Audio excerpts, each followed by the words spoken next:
Moving to the next part of module 5, that is creating the first app with Android Studio. Here we will discuss about what is Android and what is Android Studio, how to start up with Android Studio, and how to create an application using Android Studio. As we have already seen what's an Android, and in the word Android means it is an automation that resembles a human being, mechanical man, or humanoid, etc.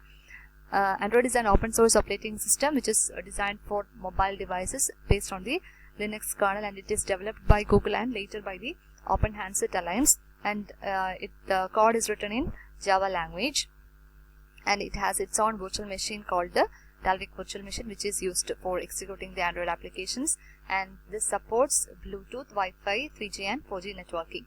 The next is what is Android Studio. Android Studio is a new Android development environment which is developed by Google, and it is based on the Intel IJ IDEA, which is similar to Eclipse with the ADT plugin. So Intel IJ IDEA is an IDE which is written in Java for developing computer softwares, and this Android Studio is different from Eclipse in many ways. The basic difference is that the configuration, that is we do not have to do any configuration like we would have to do for Eclipse, and this Android Studio comes with the Android ADT, and what we need to do is we have to point out where Java is installed in our system. So what is the use of Android Studio? It is, as I already mentioned, it is an official integrated development environment which is built for Android platform, and it was announced on May 16, 2030 at the Google I/O conference, and it is freely available under the Apache license. First we have to do is install the JDK, and once you download it, you can follow the setup wizard.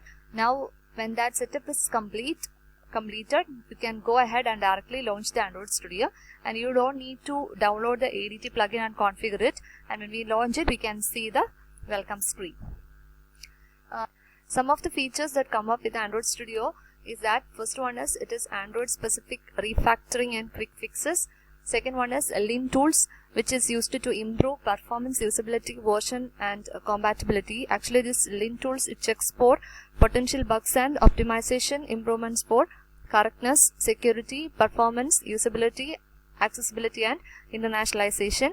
The third one is ProGuard and app signing capabilities. ProGuard is a Java class file which detects and removes unused classes, fields, methods and attributes, and app signing, that means the app must be signed with a certificate that is paired with the private key, and the certificate is used to identify the author of the app and to establish relationship between other applications. And the last one is it provides a rich layout editor that allows you to drag and drop UI components. You can preview layouts on multiple screen configurations and much more. These are some of the features that come up with the Android Studio Gradle based build support.